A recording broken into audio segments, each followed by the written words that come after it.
Good afternoon. This is the black man who reads aloud, Joe Hall, coming to you from Tampa, Florida, reading from the Slave Recollections of South Carolina, the Federal Writers Project. The Federal Writers Project was a program that came from the WPA, the Work Progress Administration, during the Franklin Delano Roosevelt administration. They sent researchers down south to interview former slaves. Today we are reading the the the the the, the recollections of William Ballard, age 88, in South Carolina, Spartansburg. I was born near Winsburg, South Carolina, in Fairfield County. I was 12 years old the year the Confederate War started. My father was John Ballard and my mother was Sally Ballard. I had several brothers and sisters. We belonged to Jim Aiken, a large landowner at Winsburg. He owned land on which the town was built. He had 7 plantations. He was good to us and gave us plenty to eat and good quarters to live in. His mistress was good too, but one of his sons, Dr. Aiken, whipped some of them niggas. Lots. One time he whipped a slave for stealing. Some of his land was around 4 churches in Winsburg. We was allowed 3 pounds of meat, 1 quart of molasses, grits, and other things each week. Plenty for us to eat.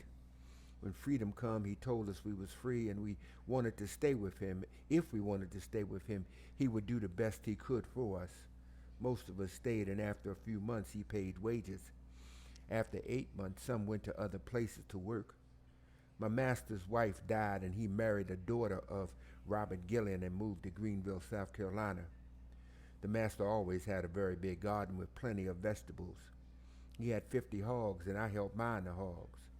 He didn't raise much cotton, but raised lots of wheat and corn. He made his own meal and flour from the mill on the creek, made homemade clothes with cards and spinning wheels. They cooked in large chimneys in a kitchen which was away from the big house. They used pots and skillets to cook with. The hands got rations every Monday night. They got their clothes to wear, which they made on old spinning wheels and wove them themselves. The master had his own tan yard and tanned his leather and made shoes for his hands. He had several overseers, white men and some Negro foremen. They sometimes whipped the slaves, that is, the overseers. Once a nigger whipped the overseer and had to run away in the woods and live so he wouldn't get caught. The nigger foreman looked after a set of slaves on any special work. They never worked at night unless it was to bring in fodder or hay when it looked like rain was coming. On rainy days, we shucked corn and cleaned up around the place. We had old brick ovens, lots of them. Some were used to make molasses from our own sugar cane we raised. The master had a sick house where he took sick slaves for treatment and kept a drugstore there. They didn't use old time cures much like herbs and barks except sassafras root tea for the blood. We didn't learn to read and write, and some learned after the war. My father run a blacksmith shop for the master on the place. I worked around the place. The patrollers were there, and we had to have a pass to get out any. The nigger children sometimes played out in the road and were chased by patrollers. The children would run into the master's place, and the patrollers couldn't get them because the master wouldn't let them. We had no churches for slaves, but went to the white church and sat in the gallery. After freedom, niggers built brush harbors on the place.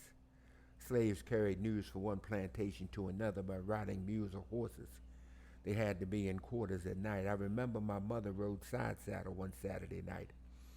I reckon she had a pass to go. She come back without being bothered. Some games children played was hiding switches, marbles, and maybe others. Later on, some of the nigger boys started playing cards and got to gambling. Some went to the woods to gamble. The old cotton gin on the farms was made of wooden screws, and it took all day to gin 4 bales of cotton. I was one of the first trustees that helped build the first colored folks church in the town of Greenwood. I am the only one now living. I married Alice Robinson and had 5 sons and 1 daughter, and we have 5 or 6 grandchildren. Abraham Lincoln, I think he was a good man, had a big reputation. Couldn't tell much about Jefferson Davis. Booker T. Washington, everybody thinks he's a great man for the colored race. Of course, I think slavery was bad. We is free now and better off to work. I think anybody who is any count can work and live by himself. I joined the church when I was 17 years old because a big preaching was going on after freedom for the colored people. I think everybody should join the church and do right. I can't get anywhere without it and do good. This interview took place in Greenwood, South Carolina. William Ballard was 88 years old when he was interviewed on June the 10th, 1937 by G.L. Summer of Newberry, South Carolina.